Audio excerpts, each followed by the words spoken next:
po pala si Rian Vida. Grade 4 palos. Gagawa nga po pala tayo ng egg sandwich. Tinapay,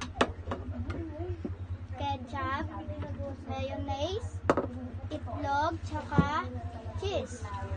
Ang una nga po pala ay number 1, ketchup.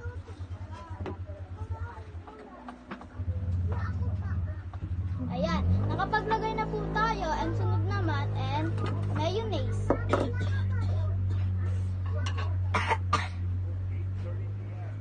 Tapos na po, and sunod naman po ang cheese.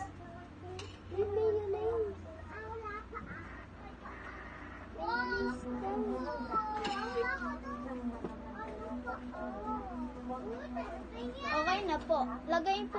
Tapos po, lagay na po natin ang itlog.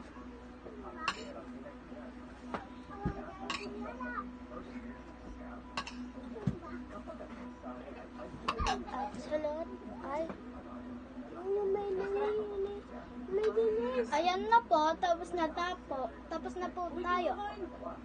So, yan. Okay na to. Patay mo na.